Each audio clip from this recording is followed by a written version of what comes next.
Political Grand Finale, co-presented by Berger Paints, 100 Years of Trust. Educational Partners, IBIS Group of Educational Institutions. ഇനി കണ്ണടച്ചല്ല, കണ്ണ് തുറന്ന് സ്വപ്നം കാണാം. IBIS-ലൂടെ Indian Institute of Commerce, Lakshya. Join Indian Institute of Commerce, Lakshya. 21ാം വയസ്സിൽ life is settled. And Jain deemed to be University, Kochi.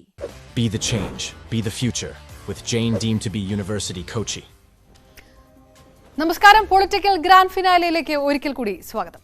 Lok Sabha തെരഞ്ഞെടുപ്പിന്റെ 5 ഘട്ടങ്ങളാണ് ഇതുവരെ പൂർത്തിയായിരിക്കുന്നത്. ഇനി 6ാം ഘട്ടം, അതേറെ നിർണായകമായ ഒരു ഘട്ടം. മാത്രമല്ല രാഷ്ട്രീയപരമായിട്ട് ഒരുപാട് ട്വിസ്റ്റുകൾ നടന്നുകൊണ്ടിരിക്കുന്ന ഒരു സമയം. 1ാം ഘട്ടത്തിൽ നിന്ന് മാറി വിഷയങ്ങളൊക്കെ ഏറെ വ്യത്യാസപ്പെട്ടിരിക്കുന്ന ഒരുപക്ഷെ 4ാം ഘട്ടം മുതൽ തന്നെ തെരഞ്ഞെടുപ്പിന്റെ അജണ്ട നിശ്ചയിച്ച അരവിന്ദ് കെജ്രിവാൾ മാറ്റുരയ്ക്കുന്ന ഡൽഹി തെരഞ്ഞെടുപ്പ് അല്ലേ? ആം ആദ്മി പാർട്ടി ഡൽഹിയിലേക്ക് ഉറ്റുനോക്കുന്ന ഒരു തെരഞ്ഞെടുപ്പ് കൂടിയാണ്. പ്രധാനമായിട്ടും ഡൽഹി തന്നെ, ഒപ്പം ഹരിയാനയും വരുന്നുണ്ട് അതിനകത്ത്. മെയ് 25-നാണ് വോട്ടെടുപ്പ് നടക്കുന്നത്. അപ്പോൾ 6 സംസ്ഥാനങ്ങളിൽ 2 കേന്ദ്ര ഭരണ പ്രദേശങ്ങളെ 57 മണ്ഡലങ്ങളിൽ വോട്ടെടുപ്പ് നടക്കും. ഇന്ത്യ സഖ്യത്തിന്റെ ആം ആദ്മിയുടെ ഒക്കെ പ്രതീക്ഷ ഈ പുറത്തു വന്ന കെജ്രിവാൾ കുറച്ചുകൂടി ശക്തനാണ് എന്നുള്ളതാണ്. അപ്പോൾ കെജ്രിവാളിന്റെ കരുത്തു കാണിക്കാൻ ഉതകുന്ന ഒരു തെരഞ്ഞെടുപ്പാണ്. നമുക്കറിയാം, കോടതി പോലും കെജ്രിവാളിന് ജാമ്യം അനുവദിച്ചത് ഈ തെരഞ്ഞെടുപ്പ് പ്രചരണത്തിൽ പങ്കെടുക്കാനാണ്. ഈ ഡൽഹിയിലേക്ക് കടക്കുന്ന ചെറിയൊരു ചിത്രം. ബീഹാറിൽ 8 മണ്ഡലങ്ങൾ, ഹരിയാനയിൽ 10, ഝാർഖണ്ഡിൽ 4, ഒഡീഷയിൽ 6, ഉത്തർപ്രദേശിൽ 14, ബംഗാളിൽ 8, ഡൽഹിയിൽ 7 നേരത്തെ. ഡൽഹിയിൽ 7 മണ്ഡലങ്ങൾ. അവിടെ ഇന്ത്യ സഖ്യം ഫലപ്രദമായി ആം ആദ്മിയുമായി സഖ്യത്തിൽ ഏർപ്പെട്ട് 4 സീറ്റുകളിൽ ആം ആദ്മിയും 3 സീറ്റുകളിൽ കോൺഗ്രസും മത്സരിക്കുന്ന പശ്ചാത്തലം ചേർത്ത് വായിക്കണം. അവിടെ വലിയ പ്രതീക്ഷ. കഴിഞ്ഞ തെരഞ്ഞെടുപ്പിലൊക്കെ നമുക്കറിയാം, ഡൽഹി തൂത്തുവാരുന്നത് BJP ആണ് അല്ലേ? നിയമസഭ, ഡൽഹി നിയമസഭ, ഡൽഹി ഭരിക്കുമ്പോഴും ആം ആദ്മി ഭരിക്കുമ്പോഴും BJP ലോക്സഭയിൽ അത്ഭുതകരമായ വിജയം നേടി. ഒരു 2 ആഴ്ച മുൻപ് വരെ ഒരു പക്ഷേ BJPക്ക് തീർത്തും അപ്രസക്തമാണ് അല്ലെങ്കിൽ പ്രതീക്ഷകൾ എന്ന് തോന്നുന്ന രീതിയിലുള്ള വിലയിരുത്തലുകളൊക്കെ നടന്നിരുന്നു. ജയിലിലുള്ള കെജ്രിവാൾ എത്രത്തോളം ശക്തനാണ്, അതിലും ശക്തനാണ് പുറത്ത് ഇറങ്ങി നിന്ന് നരേന്ദ്രമോദിക്കെതിരെ, മോദി സർക്കാരിനെതിരെ, BJPക്കെതിരെ കടുത്ത വിമർശനങ്ങൾ ഉന്നയിക്കുന്ന കെജ്രിവാൾ. ആ തരത്തിലായിരുന്നു ഡൽഹിയിലെ ചിത്രം. ഇപ്പോൾ പക്ഷേ എന്താണ് സംഭവിക്കുന്നത്? സ്വാതി മലിവാൾ എന്ന ആം ആദ്മി പാർട്ടിയുടെ ആദ്യത്തെ വനിതാ രാജ്യസഭാ MP, അവിടുത്തെ വനിതാ കമ്മീഷൻ അധ്യക്ഷ, നിർഭയ കേസിൽ ശക്തമായ നിലപാടെടുത്ത വനിത ഇന്ന് ആം ആദ്മി പാർട്ടിയുടെ പേടി സ്വപ്നമാണ്. ഇന്ന് വളരെ ഗൗരവതരമായ ആരോപണം അവർ ഉന്നയിക്കുന്നു. തനിക്കെതിരെ കൂടുതൽ കേസുകൾ ചുമത്തുന്നു, തന്റെ ഫോൺ കോളുകൾ ചോർത്തുന്നു, എല്ലാ മന്ത്രിമാരെയും ജനങ്ങളെ ഭീഷണിപ്പെടുത്തുകയാണ്, തന്റെ കാറിന്റെ നമ്പർ അടക്കമുള്ള വ്യക്തിപരമായ കാര്യങ്ങളൊക്കെ പുറത്തുവിടുകയാണ്. ട്രോൾ ആർമി സംഘടിപ്പിക്കുകയാണ് ആം ആദ്മി എന്ന് പറയുന്നിടത്ത്. ഒരുപക്ഷെ കഴിഞ്ഞ ഒരു 24 മണിക്കൂറിനിടയിൽ ആം ആദ്മി പാർട്ടി തന്നെ 2ആയി മാറിയേക്കാം. ഭഗവന്ത് മാനിന്റെ നേതൃത്വത്തിൽ മറ്റൊരു പാർട്ടി വരികയാണ് എന്ന തരത്തിലുള്ള റിപ്പോർട്ടുകളൊക്കെ BJP അനുകൂല വൃത്തങ്ങളെല്ലാം പുറത്തുവിട്ടിരുന്നു. ഇതൊക്കെ സ്ഥിരീകരിക്കാറായിട്ടില്ല. ഇത് സ്ഥിരീകരിച്ചുകൊണ്ട് ഏതെങ്കിലും ആം ആദ്മി നേതാക്കൾ, ഈവൻ സ്വാതി മാലിവാൾ പോലും പരാമർശം നടത്തിയിട്ടില്ല. പക്ഷേ കൃത്യമായി പാർട്ടിക്കുള്ളിൽ ഈ രീതിയിൽ ഒരു പാളയത്തിൽപ്പെടാൻ വളരെ സുവ്യക്തമായിരിക്കുന്നു. ലേഡി സിംഘം എന്നാണ് തന്നെ ഇതിനു മുമ്പ് ആം ആദ്മി പാർട്ടി നേതാക്കൾ വിശേഷിപ്പിച്ചിരുന്നെങ്കിൽ ഇന്ന് താൻ BJP ഏജന്റ് എന്ന് പറയുന്നു. ആ തരത്തിലാണ് ഇന്ന് ആഞ്ഞടിച്ചിരിക്കുന്ന സ്വാതി മലിവാൾ. എല്ലാവരെയും, താൻ ആം ആദ്മി പാർട്ടിയിലെ പ്രധാന നേതാക്കന്മാരെയും മന്ത്രിമാരെയും ഒന്നൊഴിയാതെ താൻ കോടതിയിൽ കയറ്റും. അതായത് അരവിന്ദ് കെജ്രിവാൾ ജയിലിൽ നിന്ന് പുറത്തു വന്നതിന് ശേഷം ആം ആദ്മിക്ക് കിട്ടിയ ഒരു എഡ്ജുണ്ട് ഇന്ത്യ സഖ്യത്തിന്. അത് ഈ വിഷയത്തിൽ വല്ലാതെ ഒന്ന് കുറഞ്ഞിട്ടുണ്ടോ എന്ന സംശയം. അത്തരത്തിൽ ചില പ്രചരണങ്ങൾ അല്ലെങ്കിൽ അത്തരത്തിൽ ചില അന്തരീക്ഷത്തിൽ ചില വാദങ്ങൾ നടക്കുന്ന പശ്ചാത്തലമുണ്ട്. BJPയുടെ ആത്മവിശ്വാസം അത് സ്വാഭാവികമായും കൂട്ടിയിട്ടുണ്ട് ഈ 25-ലെ തെരഞ്ഞെടുപ്പിൽ എന്ന് വേണം കരുതാൻ. അതിൽ നമുക്ക് 7 മണ്ഡലങ്ങളാണ് പ്രധാനമായിട്ട്. Chandni Chowk, New Delhi, East Delhi, North East, North West, West Delhi, South Delhi. കഴിഞ്ഞ തവണ, നേരത്തെ രഞ്ജിത്ത് പറഞ്ഞ പോലെ, കഴിഞ്ഞ തവണ മുഴുവൻ BJP തൂത്തുവാരിയ മണ്ഡലം. ഡോക്ടർ ഹർഷവർദ്ധൻ അടക്കം, മീനാക്ഷി ലേഖി അടക്കമുള്ള BJPയുടെ വളരെ പ്രധാനപ്പെട്ട ജയിച്ച മണ്ഡലങ്ങളാണ് ഭൂരിഭാഗവും. ആ ഒരു മണ്ഡലമാണ് ഇത്തവണയും ആം ആദ്മി പാർട്ടിയും NDAയും തമ്മിൽ കൃത്യമായ മത്സരം നടക്കുന്നത്. നോർത്ത് ഈസ്റ്റിൽ കനയ്യകുമാർ ഇന്ത്യൻ നാഷണൽ കോൺഗ്രസിന്റെ സ്ഥാനാർത്ഥിയായിട്ട് മത്സരിക്കുന്ന മാറ്റി നിർത്തിയാൽ അല്ലാതെ എല്ലായിടത്തും നേരിട്ട് ഇന്ത്യ സഖ്യം വേഴ്സസ് NDA എന്ന് വരുമ്പോഴും ആം ആദ്മി തന്നെ മറ്റെല്ലായിടത്തും NDAക്കെതിരെ മത്സരിക്കുന്ന മണ്ഡലങ്ങളാണ് ഇതെല്ലാം. ഇങ്ങനെ ഒരു സാഹചര്യത്തിനിടയിലാണ് സ്വാതി മലിവാളിന്റെ വിഷയം വലിയ രീതിയിൽ ഒരു തിരിച്ചടിക്ക് ഇടയാക്കിയത്. ഈ സമയത്തും ആ കേജ്രിവാളിനെ സംബന്ധിച്ചിടത്തോളം പ്രതീക്ഷയ്ക്കൊന്നും കുറവില്ല എന്നതാണ് അതിനകത്ത് വാസ്തവം. കേജ്രിവാൾ പറയുന്നത് 300-ലധികം സീറ്റുകൾ നേടും ഇന്ത്യ സഖ്യം നേടി അധികാരത്തിൽ വരും, 300-ലധികം സീറ്റുകൾ നേടും. അത് മറ്റൊരു കാര്യം, അമിത്ഷാ അഹങ്കാരിയായി തീർന്നുവെന്ന് കെജ്രിവാൾ പറയുന്നു. ഡൽഹിയിൽ വന്നപ്പോൾ അമിത്ഷാ വന്നപ്പോൾ 500-ൽ താഴെ സീറ്റുകളിൽ ആളുകൾ മാത്രമാണ് പങ്കെടുത്തതെന്ന് പറയുന്നു. മോദി നിങ്ങളെ പിൻഗാമിയായി തിരഞ്ഞെടുത്തു, പക്ഷെ നിങ്ങൾ പിൻഗാമിയാകുന്നതിന് മുൻപ് തന്നെ വലിയ അഹങ്കാരിയായി സംസാരിക്കുന്നു എന്ന കടുത്ത ആരോപണം അമിത്ഷാ ജനങ്ങളെ പാകിസ്ഥാനികൾ എന്ന് വിളിച്ചു എന്നാണ് കേജ്രിവാൾ പറയുന്നത്. ഇത് ജനം ക്ഷമിക്കുകയില്ല. അത് BJPക്ക് വലിയ തിരിച്ചടിയാകും. ജനങ്ങളെ ചെറുതാക്കി കാണുകയാണ് BJP എന്ന് പറയുന്നുകൊണ്ടാണ് കേജ്രിവാൾ. അതിനിടയിൽ കേജ്രിവാൾ പറയുന്നു ഈ നടക്കുന്നതെല്ലാം BJPയുടെ ചില ഗൂഢാലോചനകൾ നടക്കുന്നുണ്ട്. അപ്പോഴും സ്വാതി മലിവാൾ എന്ന പേര് പറയുന്നില്ല, പക്ഷേ ആ വിഷയത്തിൽ പരാമർശിക്കുന്നില്ല. എങ്കിലും ആം ആദ്മി സ്വീകരിക്കുന്ന നിലപാട്, മന്ത്രി ആതിഷി വാർത്താ സമ്മേളനങ്ങളിൽ എടുക്കുന്ന നിലപാട് എല്ലാം ഇത് BJPയുടെ ഗൂഢാലോചനയാണ് എന്ന് പറയുകയും ഒക്കെ ചെയ്യുന്നുണ്ട് ആം ആദ്മി. തീർച്ചയായും ഇത് വിഷയം മറ്റൊന്നുമല്ല അപർണ, ഇതൊരു വനിതയെ മുഖ്യമന്ത്രിയുടെ വസതിയിൽ വെച്ച് അറ്റാക്ക് ചെയ്തു എന്നൊരു കേസാണ്.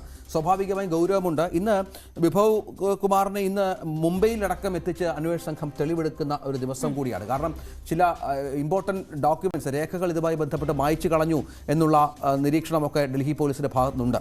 നമുക്ക് അതിനു മുമ്പ് കേജ്രിവാളിന്റെ വാർത്താ സമ്മേളനം ഇന്ന് നടന്നത് എങ്ങനെയാണ്, ആം ആദ്മി പാർട്ടിയുടെ പ്രതീക്ഷകൾ ഏത് തരത്തിലാണ് എന്നുള്ളത് കണ്ട് തിരിച്ചെത്തും. नमस्कार, आज मैं आप सबसे 3 बातें करना चाहता हूं.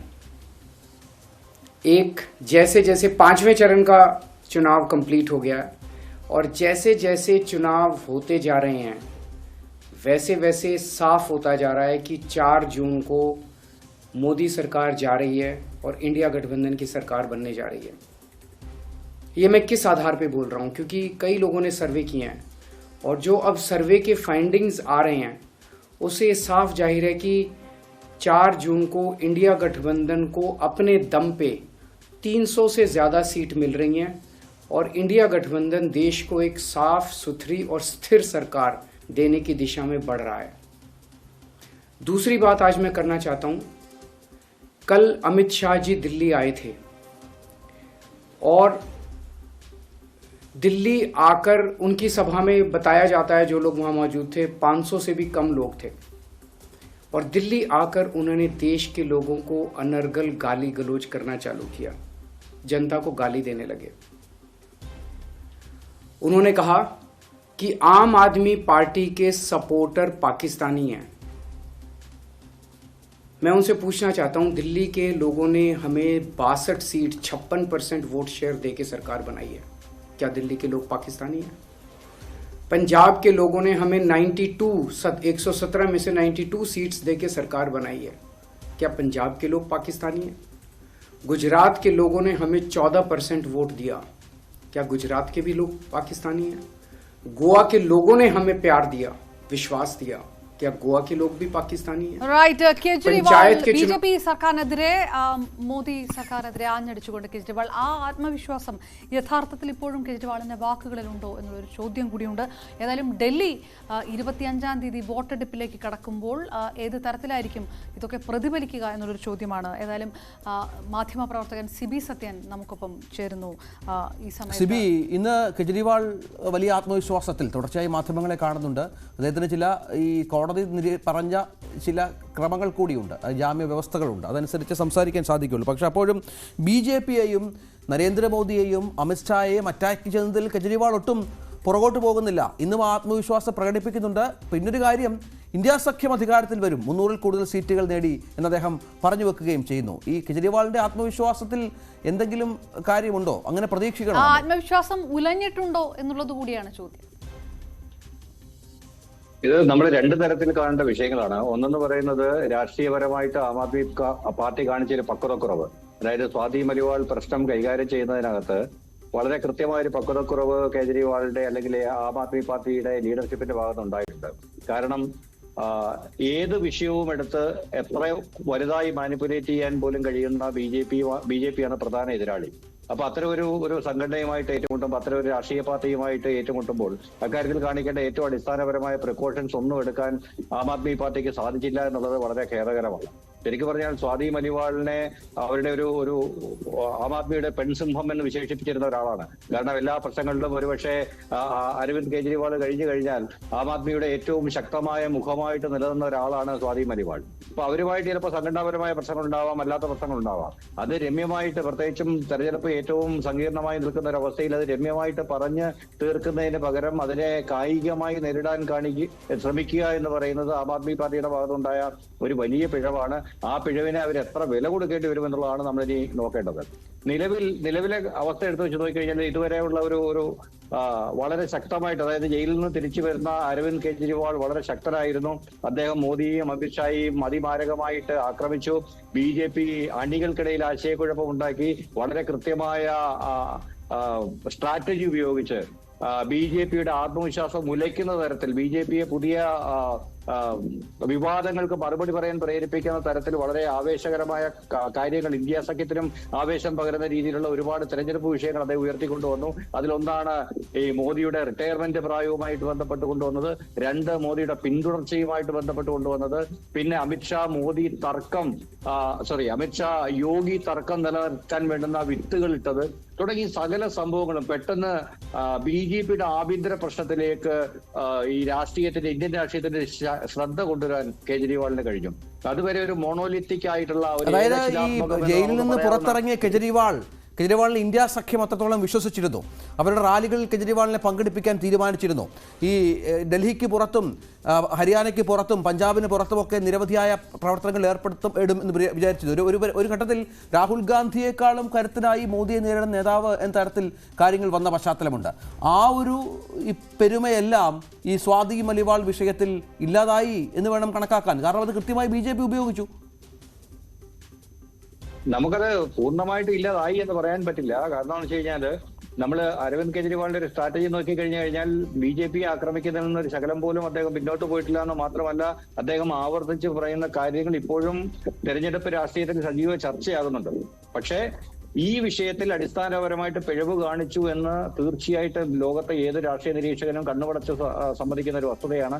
വളരെ കൃത്യമായ അല്ലെങ്കിൽ സിബി സത്യൻ, അപ്പോഴും ആം ആദ്മി ഇതിനകത്ത് പറയുന്ന ഒരു വിശദീകരണമുണ്ട്.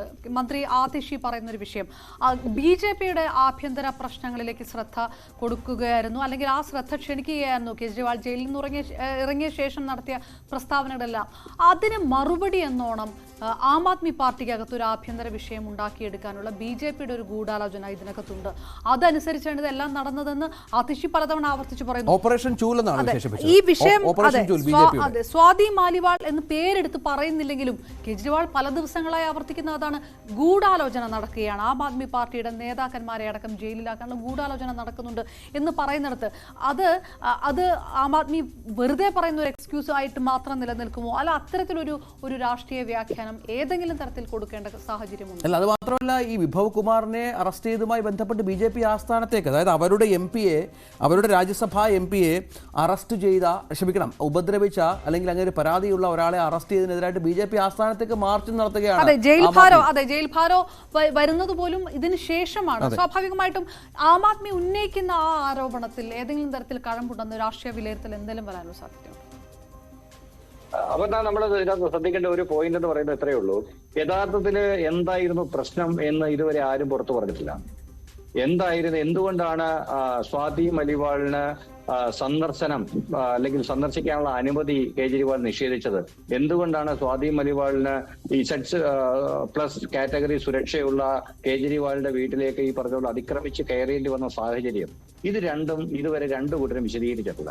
അത് വളരെ രസകരമായ ഒരു പോയിന്റാണ്. നിങ്ങൾ ശ്രദ്ധിച്ചാൽ പക്ഷേ ആരോപണ വിധേയരാണ് അത് കൃത്യമായി വിശദീകരിക്കേണ്ടത്. മുഖ്യമന്ത്രിയുടെ വസതിയാണ്, CCTV ദൃശ്യങ്ങളുണ്ട്, അത് 50 സെക്കൻഡ് മാത്രം പുറത്തുവിടുന്ന പശ്ചാത്തലമുണ്ട്, അത് എഡിറ്റ് ചെയ്തതാണെന്നുള്ള സ്വാതി മലിവാളിന്റെ ആരോപണമുണ്ട്. അല്ലല്ല, ഞാൻ ആ സംഘടനയെ കുറിച്ചല്ല പറയുന്നത്. ഞാൻ പറയുന്നത് അതായത് കേജ്രിവാളിനും സ്വാതി മലിവാളിനും ഇടയിൽ എന്താണ് സംഭവിച്ചത്, അവരുടെ ബന്ധം എങ്ങനെ വിള്ളലുണ്ടായി, അതിന് ഇതുവരെ സ്വാതി മലിവാളോ അരവിന്ദ് കെജ്രിവാളോ കൃത്യമായിട്ട് മറുപടി പറഞ്ഞിട്ടില്ല. എന്തുകൊണ്ടാണ് അവരുടെ പാർട്ടിയിലെ ഏറ്റവും ശക്തമായ സാന്നിധ്യമായിരുന്ന ഇതുപോലൊരു വനിതയ്ക്ക് മുഖ്യമന്ത്രി ജയിലിലായി പോയ മുഖ്യമന്ത്രി തിരിച്ചിറങ്ങി വരുമ്പോൾ അയാളെ കാണാനുള്ള അനുമതി നിഷേധിച്ചതിന് കാരണം എന്താണ്? ഈ ഒരു ചോദ്യം കൂടി ഇതുവരെ അത് അവിടെ എവിടെയും ആൻസർ ചെയ്യപ്പെട്ട് കണ്ടിട്ടില്ല. അത് ഈ ആം ആദ്മിക്കകത്ത് അല്ല CB സത്യൻ, ആം ആദ്മിക്കകത്ത് ഇപ്പോൾ പുതിയ വരുന്ന പലതരം അഭ്യൂഹങ്ങൾ വരുന്നതിന്റെ കൂട്ടത്തിൽ ആം ആദ്മി തന്നെ രണ്ടാകാൻ പോകുന്നു, ഭഗവന്ത് മാൻ മറ്റൊരു പങ്കിന്റെ നേതാവാകാൻ പോകുന്നു എന്ന തരത്തിലുള്ള റിപ്പോർട്ടുകളൊക്കെ വരുന്നു. ഈ റിപ്പോർട്ടുകൾ പലതരത്തിൽ വരുന്നു. പാർട്ടിക്കകത്ത് ഒരു സ്പ്ലിറ്റ് വരിക, പ്രധാനപ്പെട്ട നേതാക്കൾ രണ്ടായി മാറുക, അങ്ങനെ ആ ഒരു ഹിന്റ് ഇതിനകത്തുണ്ടോ? എനിക്ക് തോന്നുന്നില്ല അങ്ങനെയൊന്നുണ്ടെന്ന്. കാരണം വെച്ച് കഴിഞ്ഞാൽ ഇതിനേക്കാൾ ശക്തമായിട്ടൊരു പിളർപ്പ് ആം ആദ്മി പാർട്ടി നേരിട്ടത് യോഗേന്ദ്ര യാദവും പ്രശാന്ത് ഭൂഷൺ അടക്കമുള്ള ആൾക്കാർ വിട്ടുപോയ ഒരു കാലഘട്ടത്തിലാണ്. അപ്പൊ അതിന്റെ സ്റ്റേച്ചറുള്ള നേതാക്കന്മാരൊന്നും ഇപ്പൊ ആം ആദ്മിയിൽ ഇല്ല. അല്ല, ഞാനത് ചോദിക്കാൻ കാരണം ഞാനത് ചോദിക്കാൻ കാരണം മനീഷ് സിസോദിയ ഉണ്ടായിരുന്നെങ്കിൽ തനിക്ക് ഈ ഗതി വരില്ലായിരുന്നു എന്ന് ഇന്ന് സ്വാതി മാലിവാൾ പറഞ്ഞിട്ടുണ്ട്. സിസോദിയയുടെ ജാമ്യം നീട്ടിയ ഒരു സാഹചര്യമുണ്ട്. അപ്പോൾ അങ്ങനെ ഒരു രണ്ട് ജയിൽവാസം അതന്നെ ജാമ്യം സ്വാഭാവികമായിട്ടും. അപ്പോൾ അങ്ങനെ സിസോദിയ ഉണ്ടായിരുന്നെങ്കിൽ തനിക്ക് ഈ അവസ്ഥ വരുമായിരുന്നില്ല എന്ന് സ്വാതി പറഞ്ഞിരിക്കുന്ന ഒരു സാഹചര്യമുണ്ട്. ഒരുപക്ഷെ സിസോദിയയുടെ വാക്കുകൾക്ക് കേജ്രിവാൾ കാതോർക്കുമായിരുന്നിരിക്കണം, അല്ലെങ്കിൽ സിസോദിയ കുറച്ചുകൂടെ റീസണബിൾ ആയിരുന്നിരിക്കണം, അല്ലെങ്കിൽ ചിലപ്പോൾ അവർക്കിടയിലുണ്ടായ ഈ പ്രതിസന്ധി അതെന്തു തന്നെയായാലും അത് BJP ഇൻസ്റ്റിഗേറ്റഡ് ആയിക്കൊള്ളട്ടെ അല്ലാതെ ആയിക്കൊള്ളട്ടെ, അതിനകത്ത് ഇവർക്കിടയിലുള്ള ഒരു പ്രതിസന്ധി എന്തായാലും ഒരുപക്ഷെ സിസോദിയയ്ക്ക് പറഞ്ഞു തീർക്കാൻ കഴിയും. അല്ലെങ്കിൽ അത്തരത്തില് സിസോദിയയുടെ വാക്കുകൾക്ക് കാതോർക്കുന്ന ഒരാളാണ് കേജ്രിവാൾ എന്ന അർത്ഥത്തിലായിരിക്കും ചിലപ്പോൾ സ്വാതി മലിവാൾ പറഞ്ഞിട്ടുണ്ടാവുക. പക്ഷെ എനിക്ക് തോന്നുന്നത് അരവിന്ദ് കേജ്രിവാൾ ജയിലിലായ സംഭവവുമായി ബന്ധപ്പെട്ടുള്ള എന്തോ ഒരു വിഷയമാകണം സ്വാതി മലിവാളും അരവിന്ദ് കേജ്രിവാളും തമ്മിൽ നിലവിലുള്ള ഈ പ്രതിസന്ധിക്ക് പിന്നിൽ എന്നാണ് നമുക്കൊരു ഏകദേശം മനസ്സിലാക്കാൻ കഴിയുന്നത്. അതുകൊണ്ടാണ് ഇത്ര കടുത്ത ഒരു നിലപാട് അരവിന്ദ് കേജ്രിവാൾ ഇക്കാര്യത്തിൽ എടുത്തതും ഒരുപക്ഷെ വളരെ വൈകാരികമായിട്ട് അതിനെ നേരിടാൻ ശ്രമിച്ചത്. അതിനെ രാഷ്ട്രീയമായിട്ടോ പക്വതയോടെ അല്ല കേജ്രിവാൾ നേരിടാൻ ശ്രമിച്ചതെന്ന് നമ്മൾ മനസ്സിലാക്കണം. അതായത് ഒരു NGO ഒരു രാഷ്ട്രീയ സംഘടനയായി മാറുന്നു, വളരെ പെട്ടെന്ന് അവർ അധികാര കേന്ദ്രമാകുന്നു. അതിൻ്റെ പുറത്ത് ഈ പറഞ്ഞ പോലെ മുഖ്യമന്ത്രിമാർ നിരവധിയായി, രണ്ട് പഞ്ചാബിലും ദില്ലിയിലും മുഖ്യമന്ത്രിമാരുണ്ടാകുന്ന പശ്ചാത്തലം ഉണ്ടാകുന്നു. പക്ഷേ അപ്പോഴും ഈ രാഷ്ട്രീയമായുള്ള പരിചയക്കുറവ്, ഇത്തരം വിഷയങ്ങളെ എങ്ങനെ കൈകാര്യം ചെയ്യണം, കൂടെയുള്ളവരെ എങ്ങനെ നിർത്തണം, അണികളുടെ വിശ്വാസം എങ്ങനെ ആർജിക്കണം എന്ന കാര്യത്തിലൊക്കെ ഉള്ളൊരു പക്വതയില്ലായ്മ ബാധിച്ചു. അത് ഈ പറഞ്ഞതുപോലെ ഈ ലോക്സഭാ തെരഞ്ഞെടുപ്പ് അവർക്ക് കിട്ടിയ വലിയൊരു അവസരമായിരുന്നു, ഇന്ത്യ മുന്നണിക്കും ആം ആദ്മിക്കും മറ്റും തങ്ങളെ പ്രൂവ് ചെയ്യിക്കാൻ. അപ്പോൾ ആ ഒരു എഡ്ജ് ഇല്ലാതാക്കി ഈ സംഭവ വികാസങ്ങൾ എന്ന് വേണം കാണാൻ, അല്ലേ? അങ്ങനെ എഡ്ജ് ഇല്ലാതാക്കിയെന്ന് പറയാൻ പറ്റില്ല. കാരണം എന്ന് വെച്ച് കഴിഞ്ഞാല് നമ്മൾ വളരെ കൃത്യമായിട്ട് പരിശോധിക്കൂ. ഇന്ത്യ ഒട്ടാകെ സ്വാതി മലിവാൾ പ്രശ്നം ചർച്ച ചെയ്യപ്പെടുന്നില്ല. പക്ഷേ കേജ്രിവാൾ ഉയർത്തിയ മറ്റെല്ലാ പ്രശ്നങ്ങളും ഇന്ത്യ ഒട്ടാകെ ചർച്ച ചെയ്യപ്പെടുന്നുണ്ട്. അത് ഡൽഹിയിൽ ശരിക്കും പറഞ്ഞാൽ ആം ആദ്മിയെ ബാക്ക് ഫുട്ടിലാക്കിയിട്ടുണ്ട്. അക്കാര്യത്തിൽ യാതൊരു സംശയവുമില്ല. ഡൽഹിയിലെ 7 മണ്ഡലങ്ങളിലെ തെരഞ്ഞെടുപ്പിനകത്ത് സ്വാതി മലിവാൾ പ്രശ്നം എങ്ങനെ പ്രതിഫലിക്കും എന്നുള്ളത് റിസൾട്ട് വരുമ്പോഴാണ് ഡൽഹിയിലെ 7 മണ്ഡലങ്ങൾ കഴിഞ്ഞാൽ പിന്നെ ആം ആദ്മിക്ക് എന്തെങ്കിലും എഡ്ജ് ഉള്ളത് ഒന്ന് ഹരിയാനയിൽ അല്പം പഞ്ചാബിലുണ്ട്, മറ്റു സ്ഥലങ്ങളിൽ പരിപൂർണമായിട്ട് എഴുതി തള്ളാൻ കഴിയുന്ന അവസ്ഥയാണ് കേജ്രിവാളിന്റെ ഒരു പ്രഭാവം എന്ന് കരുതുന്നില്ല. സ്വാഭാവികമായിട്ടും രഞ്ജിത്ത് അതാണ് പറഞ്ഞു വരുന്നതെങ്കിൽ പോലും. പക്ഷേ എങ്കിൽ പോലും അപർണ, നമ്മൾ മനസ്സിലാക്കേണ്ട ഒരു കാര്യം എന്ന് പറയുന്നത് ഡൽഹിക്ക് പുറത്തോട്ട് ഈ കേജ്രിവാൾ ഉണ്ടാക്കിയ ഒരു ഓറ നിലനിൽക്കുന്നുണ്ട്. ആ ഓറ നിലനിൽക്കുന്നത് എങ്ങനെയാ വെച്ചാൽ ഒരു മൊറൈൽ ബൂസ്റ്റ് ആണ്. ശരിക്കും പറഞ്ഞാൽ ജയിലിൽ നിന്ന് പുറത്തിറങ്ങിയിട്ട് കേജ്രിവാൾ നടത്തിയ അറ്റാക്കും കേജ്രിവാൾ മുന്നോട്ട് വെച്ച ഒരു എന്താ പറയുന്ന ഒരു ആശയവും, അല്ലെങ്കിൽ കേജ്രിവാൾ പുറത്തേക്ക് വന്ന കേജ്രിവാൾ, ശക്തനായി പുറത്തേക്ക് വന്ന കേജ്രിവാൾ ഇന്ത്യ സഖ്യത്തിന് മൊത്തം കൊടുത്തൊരു ഉണർവും ഉണ്ട്. ആ ഉണർവ് എന്ന് പറയുന്നത് ഈ പറഞ്ഞ പോലെ AAPക്ക് കാര്യമായി യാതൊരു സ്വാധീനമില്ലാത്ത എല്ലാ സംസ്ഥാനങ്ങളിലും, മഹാരാഷ്ട്ര ആയിക്കൊള്ളട്ടെ, UP ആയിക്കൊള്ളട്ടെ, അല്ലെങ്കിൽ ഈ പറഞ്ഞ പോലെ ഗുജറാത്ത് ആയിക്കൊള്ളട്ടെ, അങ്ങനെ എല്ലാ സ്ഥലങ്ങളിലും അതൊരു വലിയൊരു ബൂസ്റ്റ് ക്രിയേറ്റ് ചെയ്തിട്ടുണ്ട്. നമ്മൾ ആ ബൂസ്റ്റിനെ കണ്ടില്ലെന്ന് അടിക്കരുത്. അപ്പം ഈ സ്വാതി മലിവാൾ പ്രശ്നം കുറെ കൂടെ AAPയുടെ ആഭ്യന്തര പ്രശ്നമാണ്. ഒബിയസ്ലി അത് നേരത്തെ അപ്പോഴും ഈ നേരത്തെ പറഞ്ഞ പോലെ ഡൽഹിയിലെ ആ 7 മണ്ഡലങ്ങൾ കഴിഞ്ഞ തവണ BJP നല്ല മുന്നേറ്റം കാഴ്ചവെച്ച മണ്ഡലം, ആ രീതിയിലുള്ള വോട്ട് ഷെയർ ഉള്ള മണ്ഡലങ്ങൾ, ഈ 7 മണ്ഡലങ്ങൾ, അതിൽ ഇത്തവണ വലിയ രീതിയിലുള്ള ഒരു പ്രതീക്ഷ ഇന്ത്യ സഖ്യത്തിന് വേണ്ട എന്ന രീതിയിലേക്ക് ഈ വിഷയം മാറ്റിയിട്ടുണ്ട്. അങ്ങനെ ഒരു പൾസ് മാറുന്നുണ്ട് എന്ന് തന്നെയാണോ? അങ്ങനെയും നമുക്ക് പറയാൻ പറ്റില്ല. പക്ഷേ ഈ സ്ലം ഏരിയകളിലൊക്കെ ഈ പറഞ്ഞ പോലെ ചേരി പ്രദേശങ്ങളിലും അങ്ങനെയുള്ള സാധാരണക്കാർ തിങ്ങിപ്പാർക്കുന്ന ഇടങ്ങളിലുമൊക്കെ ഒരു വലിയ ഇലക്ഷൻ ഇഷ്യൂ ആക്കി മാറ്റാൻ BJPക്ക് ഒരു പരിധി വരെ ഇതുകൊണ്ട് സാധിച്ചിട്ടുണ്ട്. പക്ഷെ അതുകൊണ്ട് വോട്ട് ഷെയറിനെ അതെങ്ങനെ ബാധിക്കുമെന്നുള്ളത് കണ്ടറിയണം. കാരണം വെച്ച് കഴിഞ്ഞാൽ നേരത്തെ മുൻകാലങ്ങളിൽ ഈ പറഞ്ഞ പോലെ മോദി പ്രഭാവം ഉണ്ടായിരുന്നു. കാരണം സംസ്ഥാന തെരഞ്ഞെടുപ്പിൽ കംപ്ലീറ്റ് ആയിട്ട് ആം ആദ്മി തൂത്തുവാരുമ്പോഴും ഈ പറഞ്ഞ ലോക്സഭാ തെരഞ്ഞെടുപ്പ് മൊത്തമായിട്ട് BJP തൂത്തുവാരി കൊണ്ടുപോകുന്ന ഒരു ശീലം നിലനിൽക്കുന്നുണ്ടായിരുന്നു. അതൊന്ന്. പക്ഷെ ഈ തവണത്തെ തെരഞ്ഞെടുപ്പിന് 2 രണ്ട് പ്രത്യേകതകളാണ് നമ്മൾ കാണുന്നത്. നേരത്തെ വോട്ട് 3ആയിട്ടാണ് വിഭജിച്ചു പോകുന്നത്, BJPക്കും ആം ആദ്മിക്കും കോൺഗ്രസിനും. നിലവിലുള്ള സാഹചര്യത്തിൽ ആ മോദി പ്രഭാവത്തിന് കുറവുണ്ട്. അതുകൊണ്ട് തന്നെ ആം ആദ്മി പാർട്ടിക്ക് ഒരു പരിധിവരെ ഒരു എഡ്ജുണ്ട്. ഒപ്പം തന്നെ കോൺഗ്രസുമായി കൂട്ടുചേർന്നതിന് പിന്നിൽ കുറച്ചുകൂടെ ഒരു ശക്തി ആർജിക്കാൻ കഴിഞ്ഞിട്ടുണ്ട്. അപ്പം ഈ രണ്ട് കാരണങ്ങൾ, അപ്പൊ അതിനെ വളരെ സീരിയസ് ആയിട്ടാണ് BJP നേതൃത്വം എടുത്തത്. കാരണം ഇന്ത്യ സഖ്യം രൂപപ്പെടുന്ന സാഹചര്യത്തിലാണ് പല സിറ്റിംഗ് MP മാർക്കും, മീനാക്ഷി ലേഖി അടക്കമുള്ള പല സിറ്റിംഗ് MP മാർക്കും സീറ്റ് നിഷേധിക്കപ്പെട്ട ഒരു സാഹചര്യം ഉണ്ടായില്ലോ. അപ്പം ഈ സാഹചര്യങ്ങളൊക്കെ എന്ന് പറയുന്ന ഈ തെരഞ്ഞെടുപ്പിനെ വളരെ ഗൗരവത്തോടു കൂടിയാണ് ഡൽഹിയെ BJP കാണുന്നത്. കാരണം കഴിഞ്ഞാൽ തലസ്ഥാനത്തെ സീറ്റുകൾ നഷ്ടപ്പെടുക എന്ന് പറയുന്നത്, കഴിഞ്ഞ തവണ തൂത്തുവാരി 7 സീറ്റുകൾ നഷ്ടപ്പെടുക എന്ന് പറയുന്നത് വളരെ ശക്തമായ ഒരു സന്ദേശമായിരിക്കും BJPയുടെ നേതൃത്വത്തിൽ അറിയാം. തീർച്ചയായും അതാണ് പ്രധാനം. കാരണം ഇത്തവണ നേരത്തെ ശ്രീ സിബി സത്യം പറഞ്ഞ പോലെ സീറ്റുകളിൽ പോലും ഈ പഴയ മുഖങ്ങളെയൊക്കെ മാറ്റി പുതിയ മുഖങ്ങളെ പരീക്ഷിക്കുന്നു. അവിടെ ഇന്ത്യ സഖ്യം, അതായത് ആം ആദ്മിയും കോൺഗ്രസും ഒന്നിച്ച് മത്സരിക്കുന്ന സാഹചര്യമുണ്ട്. BJPക്ക് വെല്ലുവിളിയുണ്ട്. പക്ഷേ അത് എത്രത്തോളം ഈ പറഞ്ഞതുപോലെ അരവിന്ദ് കെജ്രിവാൾ പ്രഭാവം ഡൽഹി തെരഞ്ഞെടുപ്പിനെ ബാധിക്കുമെന്നത് കാത്തിരുന്ന് കാണണം. സിബി തിരിച്ചു വരാം വളരെ പെട്ടെന്ന് ഇടവേളയ്ക്ക് ശേഷം.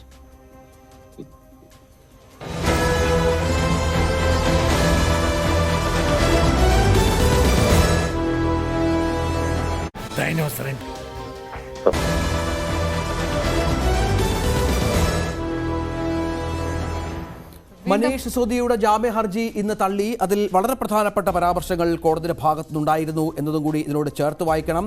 അതായത് ഡൽഹി അധികാര ദുർവിനിയോഗവും വിശ്വാസ ലംഘനവും സിസോദിയ നടത്തി എന്നുള്ളതാണ് കേസെന്ന് ചൂണ്ടിക്കാട്ടി കോടതി. അദ്ദേഹം ജനാധിപത്യ മൂല്യങ്ങളെ വഞ്ചിച്ചു എന്നും നിരീക്ഷിച്ചു. ഡൽഹി റോസ് അവന്യൂ കോടതി ജുഡീഷ്യൽ കസ്റ്റഡി മെയ് 31 വരെ നീട്ടിയ പശ്ചാത്തലമുണ്ട്. അങ്ങനെ ഈ അരവിന്ദ് കെജ്രിവാൾ തിരിച്ചടിയാണ് ആം ആദ്മിയെ സംബന്ധിച്ചിടത്തോളം. പ്രത്യേകിച്ച് കെജ്രിവാൾ നാഴികയ്ക്ക് 40 വട്ടം സിസോദിയയുടെ അറസ്റ്റ് കേന്ദ്ര സർക്കാരിന്റെ വേട്ടയാടലാണ് എന്ന് ആവർത്തിച്ച് പറയുന്ന ഒരു സാഹചര്യത്തിൽ കൂടിയാണ് കോടതിയുടെ ഭാഗത്തു നിന്നുള്ള ഇത്തരം പരാമർശങ്ങൾ വലിയൊരു തിരിച്ചടിയായി മാറുകയും ചെയ്യുന്നത്. സ്വാതി മലിവാളാണ് നമ്മുടെ വിഷയം. സിബി സത്യനിലേക്ക് ഒരിക്കൽ കൂടി സിബി സത്യൻ, ഇതിനകത്ത് ആം ആദ്മി പാർട്ടിക്കകത്തൊരു വിഷയം നടക്കുന്നു. രണ്ട് പാർട്ടി അംഗങ്ങൾ തമ്മിൽ ഒരു വിഷയം ഉണ്ടാകുന്നു, ഒരു മർദ്ദനം ഉണ്ടാകുന്നു, അത് പിന്നെ പോലീസ് കേസാകുന്നു.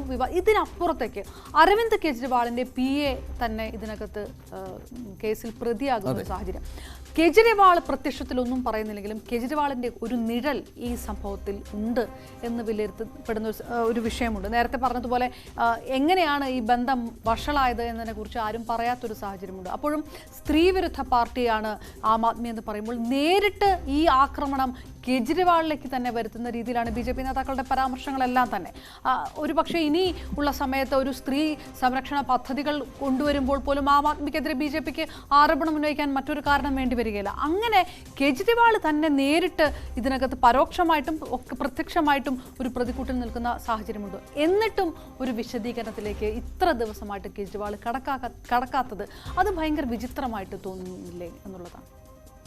അത് വിചിത്രമല്ല പറഞ്ഞ, കാരണം വെച്ചാൽ വളരെ സ്വാഭാവികമായ പ്രക്രിയയാണത്. കാരണം വെച്ച് കഴിഞ്ഞാല് ഇപ്പൊ ഈ നിമിഷം കേജ്രിവാള് അതിനെ സംബന്ധിച്ചൊരു വിശദീകരണത്തിന് മുതിരുകയാണെങ്കിൽ ഈ നാഷണൽ മീഡിയയുടെ ശ്രദ്ധയും അല്ലെങ്കിൽ ഈ മൊത്തം തെരഞ്ഞെടുപ്പിന്റെ അജണ്ടയും അങ്ങോട്ട് ഫോക്കസ് ചെയ്യും.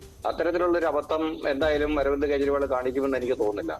അവര് പ്രധാനമായിട്ടും ചെയ്യാൻ ഉദ്ദേശിക്കുന്നത് പരമാവധി BJPയുടെ ഇന്റേണൽ കോൺഫ്ലിക്റ്റുകളിലേക്ക് അജണ്ട ഉറപ്പിച്ചു നിർത്തുക എന്നുള്ള ശ്രമമാണ് അവർ നടത്തുന്നത്. കാരണം അതേസമയം BJP അതിന്റെ ക്ലോക്ക് തിരിക്കാനുള്ള ശ്രമവുമാണ്. അതായത് ക്യാമറ AAPയുടെ ഇന്റേണൽ കോൺഫ്ലിക്റ്റിലേക്ക് തിരിച്ചു വെക്കാനുള്ള ശ്രമമാണ് BJP നടത്തുന്നത്. പക്ഷെ BJPയുടെ ഇതിനകത്തൊരു ചെറിയ പ്രതിസന്ധിയും കേജ്രിവാളിന്റെ ഒരു വിജയവും എന്ന് വെച്ച് കഴിഞ്ഞാൽ കേജ്രിവാളിന്റെ ഇന്റേണൽ കോൺഫ്ലിക്റ്റ് ഡൽഹിയിലെ കുറച്ച് മണ്ഡലങ്ങളിൽ മാത്രമേ പ്രതിഫലിക്കുകയുള്ളൂ. അതേസമയം അരവിന്ദ് കെജ്രിവാൾ BJPയുടെ ഇന്റേണൽ കോൺഫ്ലിക്റ്റുമായി ബന്ധപ്പെട്ട് നടത്തിയ പരാമർശങ്ങൾ, അദ്ദേഹം മുന്നോട്ട് കൊണ്ടുവച്ച ചർച്ചകൾ ഇന്ത്യ മൊത്തം ചർച്ച ചെയ്യും. ഇന്ത്യ മൊത്തം BJPയുടെ പല മണ്ഡലങ്ങളിലും BJPയുടെ വോട്ടർമാരെ കൺഫ്യൂഷൻ ആക്കാനും അല്ലെങ്കിൽ BJPയുടെ ഈ പറഞ്ഞതുപോലെ മോദിക്ക് ശേഷം എന്ത് എന്ന് പറയുന്ന ഒരു ചോദ്യം ഉയർത്താനും ഒക്കെ സഹായിക്കും. അപ്പൊ നിലവില് അത് തിരിച്ചിട്ട് തന്റെ പാർട്ടിയിൽ എന്താണ് സംഭവിച്ചത് അല്ലെങ്കിൽ തന്റെ പാർട്ടിയിൽ എങ്ങനെയാണ് സ്വാതി മലിവാളിന് പ്രശ്നമുണ്ടായത് എന്ന് ഈ ഒരു നിമിഷത്തിന് വിശദീകരിക്കാൻ കേജ്രിവാൾ ശ്രമിക്കുകയാണെങ്കിൽ അതൊരു രാഷ്ട്രീയപരമായ ഭീമാബദ്ധമാണ്. അപ്പൊ അത്തരം ഒരു അബദ്ധം കേജ്രിവാളിനെ പോലെ ഒരു അത്യാവശ്യം ബുദ്ധിയുള്ള ഒരാൾ ചെയ്യുമെന്ന് കരുതുന്നില്ല. പക്ഷെ നിലവിൽ ഈ ചെയ്യുന്നത് ബുദ്ധി മോശവുമാണ്. കാരണം എന്ന് വെച്ച് കഴിഞ്ഞാൽ വൈകാരികമായിട്ട് അതിനകത്തുള്ള കാരണം എനിക്ക് തോന്നുന്നു നമുക്ക് ഊഹിക്കാൻ പറ്റുന്നത് അരവിന്ദ് കെജ്രിവാളിന്റെ ജയിൽവാസവുമായിട്ടും അറസ്റ്റുമായി ബന്ധപ്പെട്ട ഏതോ ഒരു വിഷയത്തിലായിരുന്നിരിക്കണം ഈ രണ്ടാൾക്കാർ തമ്മിൽ തെറ്റിയത്. ഈ അരവിന്ദ് കെജ്രിവാളിന്റെ തുടർച്ചയായി ജയിൽവാസത്തിന് ശേഷം ആം ആദ്മി പാർട്ടി നടത്തിയ പ്രചരണ പരിപാടികൾ, പ്രതിഷേധ പരിപാടികളൊന്നും ഈ സ്വാതിയുടെ സാന്നിധ്യമില്ലായിരുന്നു. അത് പിന്നീട് ചർച്ചയായതാണ്.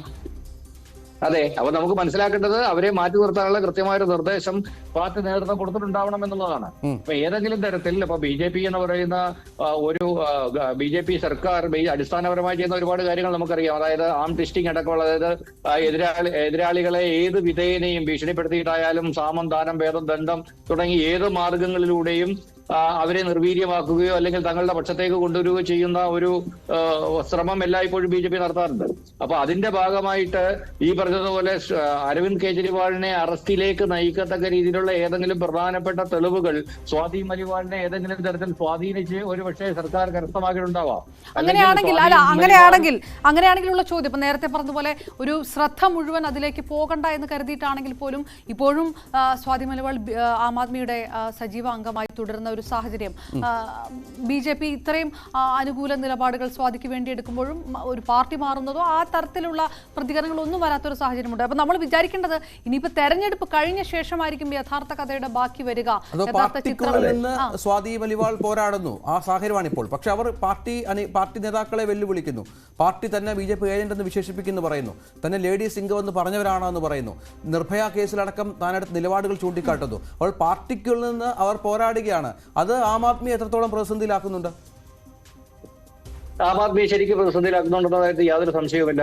പക്ഷേ ഇപ്പോൾ സ്വാതിക്കെതിരെ എന്ത് നടപടി എടുത്താലും ആം ആദ്മി കൂടുതൽ പ്രതിസന്ധിയിലാകും. കാരണം എന്തുകൊണ്ടാണ് അവർക്കെതിരെ നടപടി എടുത്തത് എന്ന് വിശദീകരിക്കേണ്ടി വരും. എന്ന് മാത്രമല്ല, പുറത്താക്കപ്പെട്ട സ്വാതി മലിവാൾ കൂടുതൽ ശക്തയാകും. അപ്പൊ നിലവിലെ സാഹചര്യത്തിൽ അവർക്ക് ഒരാഴ്ച കൂടെ ക്ഷമിച്ചാൽ പോരെ. ഇത് ഒന്നാമത്തെ കേസ്. ഇനി രണ്ടാമത് വേറെ സാഹചര്യമുണ്ട്. അതായത് ഏതെങ്കിലും തരത്തിൽ BJP ഇതിനകത്തൊരു ആം ട്വിസ്റ്റിംഗ് മെത്തേഡ് ഉപയോഗിച്ചിട്ടുണ്ടെങ്കിൽ, സ്വാതി മലിവാളിനെ ഉപയോഗിച്ച് എന്തെങ്കിലും പ്രധാനപ്പെട്ട ഇൻഫർമേഷൻ അവര് തട്ടിയെടുത്തിട്ടുണ്ടെങ്കിൽ അല്ലെങ്കിൽ കരസ്ഥമാക്കിയിട്ട് എടുത്തിട്ടുണ്ടെങ്കിൽ അത് ഉപയോഗിച്ചിട്ടാണ് അരവിന്ദ് കെജ്രിവാളിന്റെ അറസ്റ്റിലേക്ക് നീങ്ങുന്ന ഒരു സാഹചര്യം ഉണ്ടായിട്ടുണ്ടെങ്കിൽ, ഈ പറഞ്ഞ ജൂൺ 4 തെരഞ്ഞെടുപ്പിന് ശേഷം ഈ പറഞ്ഞതുപോലെ BJP അധികാരത്തിൽ വരാത്ത അല്ലെങ്കിൽ NDA സഖ്യത്തിന് കൃത്യമായിട്ട് ഭൂരിപക്ഷം കിട്ടാത്ത ഒരു സാഹചര്യം വന്നു കഴിഞ്ഞാൽ ചിലപ്പോൾ ഇതേ സ്വാതി മലിവാൾ AAP-യിൽ നിന്ന് ഇതിന്റെ സാഹചര്യങ്ങൾ വിശദീകരിക്കുന്ന ഒരു സാഹചര്യം ഉണ്ടായേക്കാം. നമുക്കറിയില്ല. കാരണം രാഷ്ട്രീയം ഇപ്പോൾ രൂപപ്പെടുന്നത് നമുക്കൊരിക്കലും പ്രവചിക്കാൻ പറ്റാത്ത ഒരുപാട് സംഗതികളിലൂടെയാണ്. അപ്പൊ അതും ഒരു കാരണമാകാം. ചിലപ്പം സ്വാതി മലിവാളിനെ നിലവിൽ പുറത്താക്കാത്തത് ഒരു പക്ഷേ ഇവർ തന്നെ തുറന്നു പറഞ്ഞ് ഇയാളുടെ അറസ്റ്റ്, അരവിന്ദ് കെജ്രിവാളിന്റെ അറസ്റ്റ് ഒരു എന്താ പറയാ BJP നടത്തിയ ഒരു നാടകമായിരുന്നു, ഒരു വലിയ നാടകമാണ്. ശരി, അങ്ങനെയുള്ള ഒരു ട്വിസ്റ്റിലേക്കൊക്കെ ഇലക്ഷന് ശേഷം പോകുമോ എന്ന് കണ്ടറിയേണ്ടിയിരിക്കുന്നു. അപ്പോഴും ഒരു ചോദ്യം കൂടെ ബാക്കിയാവുന്നത്, കോൺഗ്രസ് ഇതിനകത്ത് എടുക്കുന്ന നിലപാടുകൾ. കോൺഗ്രസ് പവൻ ഖേര അടക്കമുള്ളവർ ഈ വിഷയത്തിനകത്തൊക്കെ പറഞ്ഞത് അന്വേഷണം നടക്കട്ടെ എന്നുള്ള രീതിയിലായിരുന്നു. കോൺഗ്രസ് വളരെ ഡിപ്ലോമാറ്റിക് ആയിട്ട് ഒരു സ്റ്റാൻഡ് ഇതിനകത്ത് എടുക്കുക, അതായത് വലിയ രീതിയിലുള്ള പ്രസ്താവനകളിലേക്ക് കടക്കാതിരിക്കുക, ഇന്ത്യ സഖ്യത്തിന് ഒരു പ്രശ്നം വരുന്ന രീതിയിലുള്ള ഒരു വിഷയത്തിലേക്ക് കടക്കാതിരിക്കുക. അതേസമയം ഒരു സ്ത്രീ വിരുദ്ധത ഇതിനകത്തുണ്ട്, അതിനെ ഞങ്ങൾ സപ്പോർട്ട് ചെയ്യുന്നില്ല എന്ന് കരുതുക. ഇന്ത്യ സഖ്യത്തിലെ പ്രിയങ്ക ഗാന്ധി സ്വാതി മലിവാളിനെ പിന്തുണച്ചു. അതുപോലെ തന്നെ ഇതൊന്നും കേജ്രിവാളിനെ കുറ്റപ്പെടുത്തിക്കൊണ്ടല്ല, കേജ്രിവാളിനെ കുറ്റപ്പെടുത്തിയോ ആം ആദ്മിയെ കുറ്റപ്പെടുത്തിക്കൊണ്ടോ അല്ലാത്തൊരു നിലപാട് കോൺഗ്രസ് എടുക്കുന്നുണ്ട്. സോ കോൺഗ്രസ് വളരെ ഡിപ്ലോമാറ്റിക് ആയിട്ട് അങ്ങനെ ഒരു നിലപാട് എടുത്തു പോകുകയാണ്. അങ്ങനെ കൂടി വേണമോ മനസ്സിലാക്കാൻ? അതെ, സംശയമില്ല. കാരണം ഇതിനകത്ത് നമ്മൾ മനസ്സിലാക്കേണ്ട വേറൊരു കാര്യം, AAP-യും കോൺഗ്രസും തമ്മിലുള്ള ബന്ധം വളരെ ഡെലിക്കേറ്റ് ആണ്. വളരെ വളരെ സംഘർഷഭരിതമായ ഒരു ബന്ധമാണ് അവർ തമ്മിൽ. കാരണം വെച്ച് കഴിഞ്ഞാൽ നമ്മൾ മുകളിലത്തെ തട്ടിലാണ് ഈ മാരേജ് നടക്കുന്നതെങ്കിലും താഴത്തെ തട്ടില് ഇപ്പോഴും അവർ തമ്മിൽ പൂർണ്ണമായിട്ടും അലൈൻഡ് ആയിട്ടില്ല. കാരണം ഡൽഹിയിലെ കോൺഗ്രസിനെ സംബന്ധിച്ചിടത്തോളം ഡൽഹിയിലെ കോൺഗ്രസിന്റെ അവസാന വേര് പിഴുതെറിഞ്ഞത് ആം ആദ്മി പാർട്ടിയാണ്. അവർക്ക് ആ വിഷയത്തിൽ BJP-യേക്കാൾ വിരോധമാണ് ആം ആദ്മി പാർട്ടിയോട്. കാരണം ആ പാർട്ടിയുടെ ഏറ്റവും അവസാനത്തെ വേര് വരെ പിഴുതു മാറ്റിയത് ആം ആദ്മിയുടെ സാന്നിധ്യമാണ്. രണ്ടാമത് നോക്കുക, പഞ്ചാബിലേക്ക് വരിക. പഞ്ചാബിലേക്ക് വന്നു കഴിഞ്ഞാൽ അവിടെ തുടർച്ചയായി ഭരിച്ചുകൊണ്ടിരുന്ന കോൺഗ്രസിനെ പിഴുതെറിഞ്ഞ് കളഞ്ഞത് ഇതേ ആം ആദ്മിയാണ്, അല്ലാതെ BJP അല്ല. അപ്പൊ ചുരുക്കത്തിൽ ഈ രണ്ട് സംസ്ഥാനങ്ങളിലും അതിശക്തമായിട്ട് കോൺഗ്രസിന്റെ ഏറ്റവും വലിയ എതിരാളി എന്ന് പറയുന്നത് BJP-യേക്കാൾ ഒരു ആം ആദ്മിയാണ് വേറെ തരത്തിൽ നമ്മൾ ചിന്തിച്ചാൽ. കാരണം രണ്ടുപേർക്കും ഒരേ തരം അണികളാണുള്ളത്. പിന്നെ അതുപോലെ തന്നെ നമ്മൾ ഒരു കാര്യം കൂടെ മനസ്സിലാക്കേണ്ടത്, ഈ പറഞ്ഞ വളരെ ഇൻട്രസ്റ്റിംഗ് ആയ മറ്റൊരു സാഹചര്യം, അതായത് കോൺഗ്രസും CPM-ഉം കേരളത്തിൽ എതിർക്കുകയും പുറത്ത് കന്യാകുമാരിക്ക് അപ്പുറത്ത് കൈകോർക്കുകയും ചെയ്യുന്നത് പോലെ തന്നെ ഒരു സാഹചര്യം പഞ്ചാബിലും ഡൽഹിയിലുമായിട്ടുണ്ട്. കാരണം പഞ്ചാബിൽ ഇവർ ഒരേ സമയം പരസ്പരം എതിർക്കുകയും പരസ്പരം അങ്ങോട്ടും ഇങ്ങോട്ടും അധിക്ഷേപങ്ങൾ ചുരിയുകയും പരസ്പരം ആരോപണങ്ങൾ ഉന്നയിക്കുകയും ചെയ്യുന്ന അതേ ടീം തൊട്ടിപ്പുറത്ത് അതിർത്തി കടന്ന് ഇപ്പുറം വന്നു കഴിഞ്ഞാൽ പരസ്പരം കെട്ടിപ്പുറർന്ന് നിൽക്കേണ്ട ഒരു അവസ്ഥയുണ്ട്. തീർച്ചയായും അങ്ങനെ ഒരു പ്രതിസന്ധി നന്ദി ശ്രീ ബി സത്യൻ, ഇങ്ങനെ ഒരു പ്രതിസന്ധി ഇന്ന് തുറന്നു പറഞ്ഞതായി ഇപ്പോൾ സിബു ചൂണ്ടിക്കാണിച്ച ഒരു പ്രതിസന്ധി. നന്ദി ശ്രീ ബി സത്യൻ. തുറന്നു പറഞ്ഞത് അതെ പ്രശാന്ത് കിഷോറാണ്. പ്രശാന്ത് കിഷോർ പറഞ്ഞു. പ്രശാന്ത് കിഷോർ പറഞ്ഞ മറ്റൊന്നുമല്ല, ഈ ഇന്ത്യ സഖ്യത്തിനെതിരെ ശക്തമായ കുറ്റപ്പെടുത്തൽ നടത്തി. രാമക്ഷേത്ര നിർമ്മാണം ചർച്ചയായപ്പോൾ മിണ്ടാതെ കൈകെട്ടുന്ന സഖ്യമാണ്. പ്രധാനമന്ത്രി സ്ഥാനാർത്ഥി ഇല്ലാത്തതും BJP ആയുധമാക്കി എന്നുള്ളതാണ്. മറ്റൊന്ന്, ഈ പാർട്ടികൾ തമ്മിലുള്ള പരസ്പരമുള്ള പോര്, അതായത് ഒരു ഏകോപനമില്ലാത്ത പാർട്ടികളുടെ സഖ്യമാണ് എന്ന് പറയുന്നത് സാക്ഷാൽ പ്രശാന്ത് കിഷോറാണ്. പ്രശാന്ത് കിഷോർ അത് പറഞ്ഞു വെക്കുന്നത് കൂടി നമ്മൾ ചേർത്ത് വായിക്കണം. അത് വളരെ പ്രധാനപ്പെട്ട ഒന്നാണ്. പ്രശാന്ത് കിഷോറിന്റെ ആ വിലയിരുത്തലുകൾ, അദ്ദേഹം നമുക്കറിയാം തെരഞ്ഞെടുപ്പ് തന്ത്രജ്ഞനാണ്. പലതവണ അദ്ദേഹം ഈ കാര്യങ്ങളിൽ കൃത്യമായ പ്രവചനം നടത്തിയ ആളാണ്. പല രാഷ്ട്രീയ കക്ഷികളുമായി ബന്ധപ്പെട്ട് പ്രവർത്തിച്ച 370 പ്രവചിച്ചിരിക്കുന്നത് അല്ലേ? BJP സർക്കാരിന് 370 ആണ്. അതെ, അതായത് ഈ രാജ്യം ഈ BJP സർക്കാരിനെതിരെ പല കേന്ദ്രങ്ങളിലും വലിയ തോതിലുള്ള വികാരമുണ്ടായിട്ടും അത് പ്രയോജനപ്പെടുത്താൻ അതിന്റെ കാർഡ് കൂടി ഉണ്ടെന്ന് തോന്നുന്നു. ഹേമന്ത്, നമ്മുടെ ഈ പ്രശാന്ത് കിഷോറുമായി ബന്ധപ്പെട്ട കാർഡ് കൂടി ഉണ്ട്. അതൊന്ന് കാണിച്ചാൽ വളരെ കൃത്യമായി പ്രേക്ഷകർക്ക് മനസ്സിലാകും. അതായത് ഇതുമായി ബന്ധപ്പെട്ട കൃത്യമായി തന്നെ ഈ നോട്ട് നിരോധനത്തിന് ശേഷമടക്കം BJPക്കെതിരെയുള്ള വലിയ തോതിലുള്ള ഭരണവിരുദ്ധ വികാരമുണ്ടായിരുന്നു. ജനവികാരം ശക്തമായിരുന്നു. ഗുജറാത്തിൽ 2017 പോലും തോൽവിയുടെ വക്കിലെത്തി. പക്ഷേ അപ്പോഴും ഉത്തർപ്രദേശിലടക്കം BJPയുടെ വലിയ മുന്നേറ്റം കാണേണ്ടുന്ന പശ്ചാത്തലമുണ്ടായിരുന്നു. കോൺഗ്രസിന്റെ തിരിച്ചടിയൊക്കെ ഈ കൃത്യമായി ഇത് പ്രയോജനപ്പെടുത്താത്തത് കൊണ്ടാണ് എന്ന് പറയുന്നത് പ്രശാന്ത് കിഷോറാണ്. ഏതായാലും തെരഞ്ഞെടുപ്പ് നടക്കുന്ന മറ്റ് സ്ഥലങ്ങളിലേക്ക് കൂടെ നമ്മൾ പോകുമ്പോൾ നമുക്ക് ജാർഖണ്ഡിലേക്ക് പോകണം. ജാർഖണ്ഡിൽ പ്രത്യേകതയുണ്ട്. കാരണം ഈ മുഖ്യമന്ത്രിമാരായ 2 പേരാണ് ഈ അഴിമതി കേസുമായി ബന്ധപ്പെട്ട് ജയിലിൽ കിടക്കുന്നത്. ഒന്ന് നേരത്തെ പറഞ്ഞ അരവിന്ദ് കെജ്രിവാൾ, മറ്റൊന്ന് ഹേമന്ത് സോറൻ അല്ലേ? അതെ, ഹേമന്ത് സോറന്റെ ജാമ്യ ഹർജിയും പരിഗണിക്കാനായി സുപ്രീം കോടതി മാറ്റിവെച്ചിരിക്കുന്ന ഒരു സാഹചര്യമുണ്ട്. അത് പക്ഷേ ഒരു പരാമർശം ഇന്ന് ഹേമന്ത് സോറന്റെ ജാമ്യ ഹർജി പരിഗണിക്കാനായി മാറ്റിവെച്ചപ്പോൾ സുപ്രീം കോടതി നടത്തിയ പരാമർശം ഏറെ ശ്രദ്ധേയമായിരുന്നു. കാരണം ഈ അരവിന്ദ് കെജ്രിവാളിന്റെ ജാമ്യം നൽകിയതുമായി ബന്ധപ്പെട്ടാണ്, തെരഞ്ഞെടുപ്പ് പ്രചരണത്തിനാണ് ഹേമന്ത് സോറന് ഇടക്കാല ജാമ്യം വേണ്ടത് എന്നാണ് അഭിഭാഷകൻ കപിൽ സിബൽ ആവശ്യപ്പെട്ടത്. പക്ഷേ അത് കോടതി പറഞ്ഞത് ഇത് എങ്ങനെ ഇത് ജാമ്യം അനുവദിക്കാനാകുമെന്ന ചോദ്യം കോടതി ചോദിക്കുകയാണ്. കാരണം ഇത് കീഴ്ക്കോടതി ഇതുമായി ബന്ധപ്പെട്ട കേസ് ജാമ്യം തള്ളിയതാണ്. അവിടെ ഒരു ഇടക്കാല ജാമ്യം ഈ സാഹചര്യത്തിൽ സോറനുമായി ബന്ധപ്പെട്ട് ഈ തെരഞ്ഞെടുപ്പ് എന്ന് പറഞ്ഞ് നൽകാൻ സാധിക്കുമോ എന്ന ചോദ്യം ചോദിച്ചത് കോടതിയാണ്. ഏതായാലും ഹേമന്ത് സോറന്റെ വിഷയത്തിനകത്ത് ജാമ്യം നീട്ടിവെക്കപ്പെടുമ്പോൾ പോലും ഇത് പ്രചാരണത്തിൽ കൃത്യമായിട്ട് ആയുധമാക്കിയെടുക്കുന്നുണ്ട് JMM-ഉം ഒപ്പം ഇപ്പോൾ JMM-ന്റെ പ്രധാന നേതാവായിട്ടുള്ള കൽപ്പന സോറനും. ഇത് നിയമ പോരാട്ടം ഒരു വശത്ത് നടക്കട്ടെ, പക്ഷേ കേന്ദ്ര സർക്കാരിനെതിരെ, അപ്പോൾ അവിടുത്തെ സംസ്ഥാനത്തെ പ്രതിപക്ഷമായ BJPക്കെതിരെ ആയുധമാക്കി മാറ്റുന്നുണ്ട്. കൃത്യമായി എന്തുകൊണ്ടാണ് ഹേമന്ത് സോറൻ അറസ്റ്റിലായത്, അത് ഏത് തരത്തിലുള്ള ചതിക്കുഴിയിൽപ്പെട്ടിട്ടാണ് എന്ന് കൽപ്പന സോറൻ റാലികളിൽ പറയുന്നു. ഇന്ന് ജാർഖണ്ഡിലെ റാലിയിലെ പ്രധാന സജീവ സാന്നിധ്യമായിരുന്ന ആള് അരവിന്ദ് കെജ്രിവാൾ തന്നെയാണ്. കെജ്രിവാളിന്റെ സാന്നിധ്യത്തിൽ തന്നെ കൽപ്പന സോറൻ പറയുകയാണ്, കേന്ദ്ര സർക്കാരിന്റെ സ്വേച്ഛാധിപത്യത്തിന് പൂട്ട് തകർത്ത് വന്നിരിക്കുന്ന അരവിന്ദ് കെജ്രിവാളാണ് ഈ സമ്മേളനത്തിന് എത്തിയിരിക്കുന്നത്. അതേസമയം സോറൻ ജയിലിലാണ്.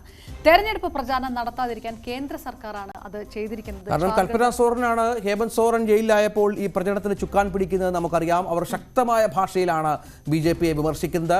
പക്ഷേ മറുവശത്ത് ജാമ്യം എന്ന ഹേമന്ത് സോറന്റെ ആഗ്രഹം അത് നടക്കാത്ത പശ്ചാത്തലം കൂടി ഇതിനോട് ചേർത്ത് വായിക്കണം. കൽപ്പന സോറന്റെ വാക്കുകൾ അല്ലേ? नमस्कार, नमस्कार, प्रणाम, जोहार, सत श्री अकाल और अस्सलाम वालेकुम है।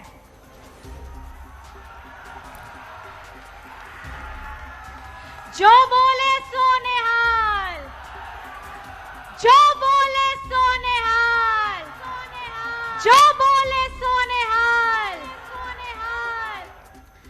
और आज की ये जो चुनावी सभा है, यहाँ हमारे एक से एक क्रांतिकारी सबसे बड़े हमारे सर अरविंद केजरीवाल जी को जिन्होंने रोकने का काम किया है, केंद्र सरकार ने की जो साजिश चली है, देखिए वो आज ताला तोड़ करके आप सबके बीच में है, अपनी जनता के बीच में है, अपने जन जन के बीच में है। और कुछ देर के बाद वो आपको संबोधित भी करेंगे और उनकी बातों को आपको खास करके ध्यान से सुनना है। आज यहाँ पे हेमंत सोरेन जी भी अंदर में है, लेकिन मुझे ये लगता है कि केंद्र सरकार ने जो षड्यंत्र चलाया है चुनाव से ठीक पहले कि हेमंत सोरेन जी को माननीय मुख्यमंत्री झारखंड पूर्व उनको जेल में डालने का ताकि ये चुनाव प्रचार न कर सके, क्योंकि उन्होंने झारखंड में योजनाओं की जो गंगा बहाई है, वो गंगा अगर आप लिस्ट पढ़ेंगे, चाहे सर्वजन पेंशन की योजना हो, अबुआ आवास की योजना हो, सीएम स्कूल ऑफ एक्सीलेंस हो, मरांग गोमके हो, हरा राशन कार्ड हो, आपका मेगा लिफ्ट सिंचाई परियोजना हो, इस तरीके की अनगिनत योजनाएं उन्होंने यहाँ चलाई है। और उनका अगर आप रिपोर्ट कार्ड देख लीजिएगा तो पिछले सिर्फ 4 सालों का है। और ये जो 4 साल आपके जनादेश से 2019 में हेमंत जी के नेतृत्व में हमारी गठबंधन की यहाँ सरकार बनी, आते ही यहाँ पर में हिंदुस्तान में, झारखंड में, पूरे विश्व में कोरोना आ गया। ये वही हेमंत सोरेन है, ये वही संवेदनशील हेमंत सोरेन है जिन्होंने अपने मजदूर भाइयों को, जो वहां पे केंद्र सरकार की जो जिम्मेदारी थी कोरोना के समय, लॉकडाउन करके उनको वहीं छुड़वा दिया। किसी को चिंता नहीं थी कि गरीब कहां जाएगा, किसान कहां जाएगा, रोज की कमाई करने वाला कहां जाएगा। आपका बेटा, आपका भाई, आपका हेमंत बाबू ने, हेमंत सोरेन जी ने अपने मजदूर भाइयों को बस से, ट्रेन से, हवाई जहाज से लाने का काम किया, उनको अपने परिवार से मिलाने का काम किया। ജനുവരി 31-ന് ഹേമന്ത് സോറൻ ഇഡി അറസ്റ്റിലാക്കുന്നത്. അതിനുശേഷം 3 മാസം കൊണ്ടാണ് കൽപ്പന സോറൻ എന്ന് പറയുന്ന ഒരു സാധാരണ ഒരു വീട്ടമ്മയായിരുന്ന ഒരു സ്ത്രീ മാറുന്നത്. ഇപ്പം റാബ്രി ദേവിയുമായിട്ട് താരതമ്യപ്പെടുത്തുന്നു, സുനിത കെജ്രിവാളുമായിട്ട് താരതമ്യപ്പെടുത്തുന്നു. അതിനും ഒരു അറസ്റ്റിന് പുറകെ ഇപ്പോൾ ഡൽഹിയിൽ സുനിത കെജ്രിവാൾ, ഇവിടെ ഈ പറഞ്ഞ പോലെ കൽപ്പന സോറൻ, അതായത് ഒരു പടി മുകളിൽ നിൽക്കുന്നു കൽപ്പന സോറൻ. ക്രൗഡ് പുള്ളറായിട്ട് അവർ മാറിയിരിക്കുന്നത്. ഗന്ധ എന്നൊരു മണ്ഡലത്തിൽ നിന്നാണ് മത്സരിക്കുന്നത്. വലിയ രീതിയിൽ ബിജെപിക്ക് വലിയ സ്വാധീനമൊക്കെയുള്ള മണ്ഡലമാണ്. അതിലെല്ലാം വളരെ ഷാർപ്പായിട്ട് ചാട്ടുളി പോലെയാണ് പ്രസംഗം നടത്തുന്നത്. ആ തരത്തിലാണ് കൽപ്പന സോറൻ. ഒരു പക്ഷേ ജെഎംഎമ്മിന് ഹേമന്ത് സോറനൊപ്പം നിൽക്കുക, അല്ലെങ്കിൽ അതിന് മുകളിലോ നിൽക്കുന്ന ഒരു മുഖമായി പോലും കൽപ്പന സോറൻ മാറുന്ന ഒരു കാഴ്ചയൊക്കെ ഝാർഖണ്ഡിൽ നിന്ന് കണ്ടുകൊണ്ടിരിക്കുന്നത്. അതിനിടയിലാണ് ഈ തുടർച്ചയായി തെരഞ്ഞെടുപ്പ് പ്രചരണത്തിന് കെജ്രിവാൾ ചോദിച്ച അതേ മാനദണ്ഡത്തിൽ ഇടക്കാല ജാമ്യം വേണം എന്ന ആവശ്യം ഹേമന്ത് സോറന്റെ അഭിഭാഷകൻ മുന്നോട്ട് വെച്ചത്. പക്ഷേ സുപ്രീം കോടതി ഇന്നത്തെ പരാമർശങ്ങൾ ശുഭകരമല്ല അതേ സംബന്ധിച്ചിടത്തോളം. കാരണം വിചാരണ കോടതി അടക്കം ഈ വിഷയത്തിൽ തള്ളിയ കേസിൽ അപ്പലേറ്റ് കോടതിയായ സുപ്രീം കോടതിയെ സമീപിച്ചത് എന്തിന്റെ പശ്ചാത്തലത്തിലാണെന്ന് ചോദിക്കുന്നു. കോടതിക്ക് ജാമ്യം അനുവദിക്കാനാകുമോ എന്ന സംശയം പ്രകടിപ്പിക്കുന്നുണ്ട്. അത് ആ തരത്തിലുള്ള വിലയിരുത്തലുകൾ കൂടിയുണ്ട്. അപ്പോൾ കെജ്രിവാളിന് കിട്ടിയ ജാമ്യം അതേ രീതിയിൽ കോടതി സോറൻ നൽകുമോ എന്ന കാര്യം ലോക്സഭ നേരത്തെ പറഞ്ഞ പോലെ ഇവർ മത്സരിക്കുന്നത് നിയമസഭാ തെരഞ്ഞെടുപ്പിലാണ്. കൽപ്പന സോറൻ ഇത്തവണ അവിടെ നിയമസഭാ തെരഞ്ഞെടുപ്പും ഇതിനൊപ്പം നടക്കുന്ന സാഹചര്യമാണ്. അപ്പൊ ലോക്സഭാ തെരഞ്ഞെടുപ്പിൽ ഏത് തരത്തിലുള്ള പൾസ് ആണെങ്കിലും നിയമസഭാ തെരഞ്ഞെടുപ്പിൽ പ്രതിപക്ഷമായിട്ടുള്ള ബിജെപിയെ ഒരു കാരണവശാലും മുന്നോട്ട് വരാനാവാത്ത വിധത്തിൽ സോറന്റെ അറസ്റ്റ് തന്നെ ആയുധമാക്കിക്കൊണ്ട് മുന്നോട്ട് പോകുന്നു ജെഎംഎം എന്നുള്ളതാണ്. അതെങ്ങനെയാണ് ലോക്സഭാ തെരഞ്ഞെടുപ്പിൽ കൂടി പ്രതിഫലിക്കുക എന്നുള്ളത് കൂടിയാണ്. അതെ, തീർച്ചയായും. നമുക്കിനി വളരെ പ്രധാനപ്പെട്ട ഒരു സംസ്ഥാനം വെസ്റ്റ് ബംഗാൾ. ആവേശ പോരാട്ടമാണ്. മമതയും ബിജെപിയുമായുള്ള വലിയ പോരാട്ടം നടക്കുന്ന പ്രദേശമാണ്. 8 മണ്ഡലങ്ങൾ കൂടി 7 ഘട്ടത്തിലും തെരഞ്ഞെടുപ്പ് നടക്കുന്ന സംസ്ഥാനമാണ് പശ്ചിമ ബംഗാളെ സംബന്ധിച്ചിടത്തോളം. നമുക്ക് അതിലേക്ക് കൂടി വരാം. ഈ ഘട്ടത്തിൽ ആർക്കാണ് മുൻതൂക്കം? ബിജെപിക്കാണോ തൃണമൂൽ കോൺഗ്രസിനാണോ എന്നുള്ളത് കൂടി കണ്ടറിയേണ്ടിയിരിക്കുന്നു. അത് വളരെ കൗതുകരമായിട്ടുള്ള കാര്യം. ഇടവേളയ്ക്ക് ശേഷം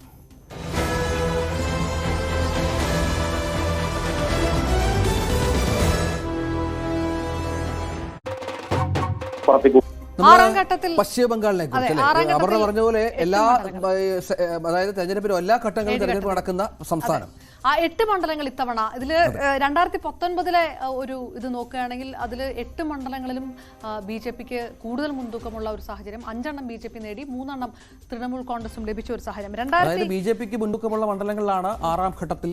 അതെ, 2019 ഒരു കണക്ക് കൂടി പരിശോധിച്ചാൽ 42 സീറ്റ്, 42 സീറ്റിൽ 22 സീറ്റ് തൃണമൂൽ കോൺഗ്രസ്, 18 ബിജെപി, 2 കോൺഗ്രസിനും ലഭിച്ച ഒരു സാഹചര്യമുണ്ട്. ഇത്തവണ ഇന്ത്യ സഖ്യം മത്സരിക്കുന്നു എന്ന് പറയുമ്പോഴും അവിടെ ഇന്ത്യ സഖ്യം എന്ന് പറയുന്നത് മമതാ ബാനർജി തന്നെയാണ് സ്വാഭാവികമായിട്ടും. അതുകൊണ്ട് പല തരത്തിലുള്ള ഇന്ത്യ സഖ്യത്തിൽ തന്നെ മമതാ ബാനർജിയുമായി ബന്ധപ്പെട്ട് ഒരുപാട് അഭിപ്രായ ഭിന്നതകളുണ്ട്. അധിർ രഞ്ജൻ ചൗധരി, മമതയെ, കോൺഗ്രസിന്റെ അവിടുത്തെ അധ്യക്ഷൻ, മമതയെ വല്ലാതെ എതിർക്കുമ്പോൾ നേരത്തെ നമുക്കറിയാം ഇതുമായി ബന്ധപ്പെട്ട് ഹൈക്കമാൻഡ് എടുത്ത നിലപാട്. ഖാർഗെക്കെതിരെ പശ്ചിമ ബംഗാളിലെ ഈ കോൺഗ്രസ് ഓഫീസിന് മുന്നിൽ പോസ്റ്റർ പതിപ്പിച്ചു ഈ കഴിഞ്ഞ ദിവസങ്ങളിൽ. അത് കെ സി വേണുഗോപാൽ ഇടപെട്ട് ആ പോസ്റ്റർ മാറ്റണം എന്നാവശ്യപ്പെട്ടു. അങ്ങനെ മമതയുമായി ബന്ധപ്പെട്ട് കോൺഗ്രസിനുള്ളിൽ തന്നെ ഒരു വല്ലാത്ത അധീർ രഞ്ജൻ ചൗധരി എടുക്കുന്ന നിലപാടല്ല കോൺഗ്രസിന്റെ നിലപാട് എന്ന് വരെ കോൺഗ്രസ് നേതാക്കൾക്ക് ഹൈക്കമാൻഡിന് പറയേണ്ടി വന്ന ഒരു അധീർ രഞ്ജൻ ചൗധരി സംശയം എന്താണെന്ന് അറിയാം പറഞ്ഞ, അതായത് ഈ തെരഞ്ഞെടുപ്പ് കഴിയുമ്പോൾ മമത ഏത് സമയത്ത് നിലപാട് മാറ്റുന്ന ഒരാളാണ്, ഒരുപക്ഷെ ബി.ജെ.പിക്ക് ഒപ്പമൊക്കെ മമത പോയേക്കാം എന്നുള്ള തരത്തിലുള്ള വിമർശനം പോലും ഉന്നയിച്ചപ്പോഴാണ് ഖാർഗെ കഴുത്തിന് പിടിച്ചത്. അങ്ങനെ പറയാൻ പാടില്ല. കോൺഗ്രസിനെ സംബന്ധിച്ചാൽ കോൺഗ്രസിന് 2 സീറ്റ്, ഈ സീറ്റ് സഖ്യ ചർച്ചകൾ സീറ്റ് സമയത്ത് തന്നെ അത് പരിപൂർണമായിട്ടും പാളിപ്പോയ ഒരു സാഹചര്യമൊക്കെ ഉണ്ടായിരുന്നു. എങ്കിലും ഇന്ത്യ സഖ്യം ഉറ്റുനോക്കുന്നത് വളരെ പ്രധാനപ്പെട്ടത് ബംഗാളിലേക്ക് തന്നെ. നമുക്ക് ആ മണ്ഡലങ്ങളിലേക്ക് ഒന്ന് പ്രധാനമായിട്ട് പോകാം. താംലൂക്ക് എന്ന് പറയുന്ന മണ്ഡലം, അതിനകത്ത് അത് തൃണമൂൽ കോൺഗ്രസിന് സ്വാധീനമുള്ള മണ്ഡലമാണ്. തൃണമൂലിന്റെ ദിവ്യേന്ദു അധികാരി ബി.ജെ.പിയുടെ സിദ്ധാർത്ഥ് നസ്കറിനെ പരിചയപ്പെട്ടത്. സിറ്റിംഗ് എം പി താംലൂവിനെ സംബന്ധിച്ചിടത്തോളം തൃണമൂൽ കോൺഗ്രസ് തന്നെയാണ്. അതാണ് ഇത്തവണ മത്സരിക്കുന്നത്. ഈ സുവേന്ദു അധികാരി വളരെ പ്രധാനപ്പെട്ട ഒരു നേതാവ് കൂടിയാണ്. ഇത്തവണ ഏത് തരത്തിലാണ് നോക്കുന്നത് എന്നുള്ളത് കണ്ടറിയണം.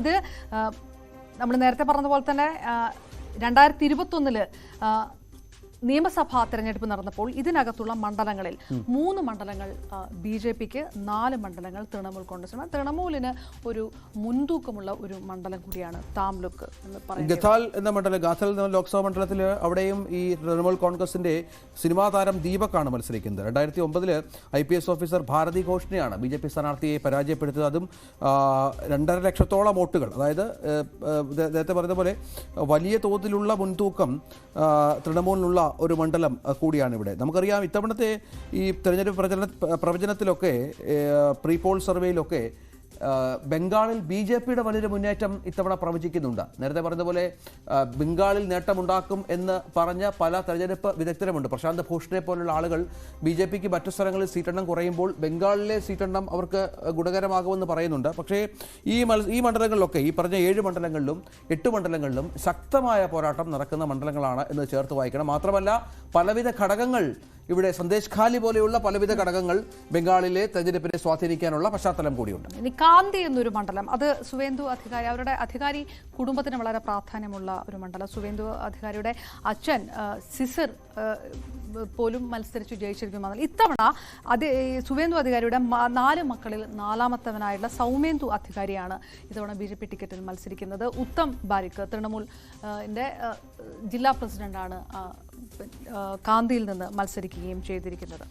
അതായത് അതുപോലെ തന്നെ ജർഗ്രാം എന്ന ST മണ്ഡലമാണ്. അവിടെ ഷെഡ്യൂൾഡ് കാസ്റ്റ് ട്രൈബ്സിന് വേണ്ടിയാണ്, റിസർവ്ഡ് ഫോർ ഷെഡ്യൂൾഡ് ട്രൈബ്സ് ആണ്. അത് ബി.ജെ.പി 2019 ബി.ജെ.പി സ്ഥാനാർത്ഥി ജയിച്ച മണ്ഡലമാണ്. അവിടെ TMC അടക്കമുള്ളവർ പരാജയപ്പെട്ട പശ്ചാത്തലം ഉണ്ട്. അവിടെ 16 ലക്ഷത്തോളം വോട്ടർമാർ വോട്ട് ചെയ്യുന്ന മണ്ഡലത്തിലും ഇത്തവണ ബി.ജെ.പിക്ക് നേരത്തെ പറഞ്ഞ മുൻതൂക്കമുള്ള ഒരു സ്ഥലമാണ്. ബി.ജെ.പിക്ക് മുൻതൂക്കമുള്ള മറ്റൊരു മണ്ഡലമാണ് പുരുലിയ. പുരുലിയയിൽ ബി.ജെ.പിയുടെ ജ്യോതിർമയ് സിംഗ് മഹാത്തോ ആണ് 2019 ജയിച്ചത്. അത് അന്ന് തൃണമൂൽ കോൺഗ്രസിന്റെ മൃഗാങ്ക മഹാത്തോയെ പരാജയപ്പെടുത്തിയത് 2 ലക്ഷം വോട്ടുകളുടെ അത്രയും വലിയ ഒരു ഭൂരിപക്ഷം. ഇത്തവണയും ജ്യോതിർമയോ സിംഗ് മഹാത്തോ തന്നെയാണ് ബി.ജെ.പിയുടെ സ്ഥാനാർത്ഥിയായി വരുന്നത്. ശാന്തിറാം മഹാത്തോയാണ് തൃണമൂൽ കോൺഗ്രസിന്റെ. സ്വാഭാവികമായിട്ടും കഴിഞ്ഞ തവണ നടന്ന 2021 അസംബ്ലി ഇലക്ഷനും ബി.ജെ.പിക്ക് തന്നെ കൂടുതൽ മുൻതൂക്കമുണ്ടായിരുന്നു. 5ഓളം മണ്ഡലങ്ങൾ, നിയമസഭാ മണ്ഡലങ്ങൾ അന്ന് ബി.ജെ.പിയിലേക്കും 2 മണ്ഡലങ്ങൾ തൃണമൂൽ കോൺഗ്രസും. ഈ മെദിനിപൂർ എന്ന മണ്ഡലം പശ്ചിമബംഗാൾ ചരിത്രത്തിൽ ഒരുപാട് പ്രാധാന്യമുള്ള മണ്ഡലമാണ്. അവിടെ CPIയുടെ സ്ഥാനാർത്ഥി ഇന്ദ്രജിത് ഗുപ്തയെ എന്നൊക്കെ ഓർക്കുന്നുണ്ടാകും പ്രേക്ഷകർ. ഇന്ദ്രജിത് ഗുപ്ത എന്ന് പറയുന്നത് CPIയുടെ ദേശീയ മുഖമായിരുന്നു. അദ്ദേഹം 89ലും 2001 വരെ ഒക്കെയുള്ള സമയത്ത് അദ്ദേഹം ഈ മണ്ഡലത്തെ പ്രതിനിധീകരിച്ചിരുന്ന ഒരാളാണ്. അത്രയും വർഷം അവിടെ നിന്ന് MP ആയ ആളാണ്. പക്ഷേ ആ സീറ്റ് ഇപ്പോൾ ബി.ജെ.പിയുടെ പക്കലാണ് എന്നുള്ളതാണ്. ദിലീപ് ഘോഷാണ് ബി.ജെ.പിയുടെ സ്ഥാനാർത്ഥി. ദിലീപ് ഘോഷ് 89,000 വോട്ടുകൾക്കാണ് സന്ധ്യ റോയ് എന്ന തൃണമൂൽ സ്ഥാനാർത്ഥിയെ പരാജയപ്പെടുത്തിയത്. 89,000 വോട്ടുകൾക്ക് പരാജയപ്പെടുത്തിയ പശ്ചാത്തലം കൂടി ചേർത്ത് വായിക്കണം. പക്ഷേ അത് നേരത്തെ 2014 TMC ജയിച്ച മണ്ഡലമാണ്. അവിടെ ബി.ജെ.പി വലിയ ആധിപത്യം നേടുകയായിരുന്നു. ബംഗുറ എന്നൊരു മണ്ഡലത്തിലേക്ക് പോകുമ്പോൾ അവിടെ ഒരു ത്രികോണ പോരാട്ടം എന്ന് പറയുന്ന ഒരു സാഹചര്യം. അവിടെ അത് BJP-യുടെ സീറ്റാണ്. BJP-യുടെ സുബ്രത ബാനർജിയെ, തൃണമൂലിന്റെ സുബ്രത ബാനർജിയെ തോൽപ്പിച്ചുകൊണ്ട് BJP-യുടെ സുഭാഷ് സർക്കാർ സിറ്റിംഗ് MP ആയിട്ടുള്ള മണ്ഡലം. സുഭാഷ് സർക്കാർ തന്നെ ഇത്തവണയും മത്സരിക്കുന്നു. തൃണമൂല് അരൂപ് ചക്രവർത്തിയാണ് തൃണമൂൽ കോൺഗ്രസിന്റെ സ്ഥാനാർത്ഥി. അവിടെ CPM-ന്റെ നിലഞ്ജൻ ദാസ് ഗുപ്ത മത്സരിക്കുന്നു, കോൺഗ്രസിന്റെ സപ്പോർട്ടോട് കൂടിയുള്ള അങ്ങനെ ഒരു ത്രികോണ പോരാട്ടം എന്ന് പറയുന്നത്. പക്ഷേ BJP-ക്ക് തന്നെ കൃത്യമായിട്ട് ഇപ്പോൾ നേരത്തെ പറഞ്ഞതുപോലെ തന്നെയുള്ള 2021 നിയമസഭാ തെരഞ്ഞെടുപ്പിൽ 7 നിയമസഭാ മണ്ഡലങ്ങളിൽ 4 BJP-ക്ക് കിട്ടിയ BJP-ക്ക് മുൻതൂക്കമുള്ള ഒരു മണ്ഡലമാണ്. അങ്ങനെ പശ്ചിമ ബംഗാളിലെ ഓരോ മണ്ഡലങ്ങൾ എടുത്ത് നോക്കിയാൽ, ഈ തെരഞ്ഞെടുപ്പ് നടക്കാൻ പോകുന്ന 8 മണ്ഡലങ്ങൾ എടുത്ത് നോക്കിയാൽ BJP-ക്ക് മുൻതൂക്കമുള്ള മണ്ഡലങ്ങളാണ് 6ാം ഘട്ടത്തിൽ തെരഞ്ഞെടുപ്പ് നടക്കുന്നത്. പക്ഷേ തൃണമൂൽ അവിടെ ശക്തമായ പോരാട്ടം കാഴ്ചവെക്കുന്ന പശ്ചാത്തലമുണ്ട്. 2019 ഈ 8-ൽ 5 സീറ്റുകളും നേടിയത് BJP-ആണ്. 3 സീറ്റുകളിൽ തൃണമൂൽ ജയിച്ചത് വലിയ വോട്ടുകളുടെ ഭൂരിപക്ഷത്തിലാണ് എന്നുകൂടി ചേർത്ത് വായിക്കണം. അപ്പോൾ ശക്തമായ മത്സരം ഈ 6ാം ഘട്ടത്തിലും നടക്കാൻ പോകുന്നു. 59 സീറ്റുകളിലേക്ക് മൊത്തത്തിലല്ലേ? അതാണ് നമുക്ക് ലഭിക്കുന്ന അതിർത്തി മേഖലയിലാണ് ഇത്തവണ. അതായത് കൂടുതൽ SC/ST സംവരണ വിഭാഗങ്ങൾ, ആദിവാസി മേഖലകൾക്കൊക്കെ പ്രാമുഖ്യമുള്ള വിഷയങ്ങളൊക്കെ. അപ്പോൾ ഈ പറഞ്ഞ പോലെയുള്ള വലിയ ബേസ് ആയിട്ടുള്ള വളരെ നഗര കേന്ദ്രീകൃതമായിട്ടുള്ള വിഷയങ്ങളല്ല അവിടെ പ്രചാരണത്തിന് വന്നിരിക്കുന്നത്. പ്രാദേശികമായ വിഷയങ്ങൾക്കൊക്കെ പ്രാധാന്യം ഉണ്ടാകും. അതാണ് ബംഗാളിലൊക്കെ നമ്മൾ സന്ദേശകാലിയുടെ വിഷയമൊക്കെ പറഞ്ഞത്. അങ്ങനെ BJP-ക്ക് വലിയ പ്രതീക്ഷ 6ാം ഘട്ടത്തിനെ സംബന്ധിച്ചിടത്തോളം ഉണ്ട് എന്നുള്ളത് കൊണ്ട് തന്നെ ഇത്തവണ അത് BJP അനുകൂലമായിട്ടുള്ള ഒരു വോട്ടെടുപ്പായിരിക്കും എന്നുള്ളൊരു പ്രതീക്ഷയൊക്കെ BJP-യെ സംബന്ധിച്ചിടത്തോളം ഉണ്ട്. ഏതായാലും നമുക്ക് PGF അവസാനിപ്പിക്കാനുള്ള അതെ 6ാം ഘട്ടം ഏതായാലും മെയ് 25-നാണ് വോട്ടെടുപ്പ് നടക്കുന്നത്. വരും ദിവസങ്ങളിലും പ്രചാരണം ഇനിയും കൊടുമ്പിരികൊള്ളും. പല രീതിയിലുള്ള വിഷയങ്ങൾ വരും. ഒരുപക്ഷെ ഇന്ന് പ്രതീക്ഷിക്കാത്ത തരത്തിലുള്ള ഒരു ട്വിസ്റ്റുകളൊക്കെ ആയിരിക്കും രാഷ്ട്രീയപരമായിട്ട് ഉണ്ടാവുക എന്നുള്ളതിൽ തർക്കമില്ല. പൊളിറ്റിക്കൽ ഗ്രാൻഡ് ഫിനാലെ ഇത്തവണ പൂർണ്ണമാകുന്നു. വീണ്ടും നാളെ ഈ സമയത്ത് കാണാം. നമസ്കാരം.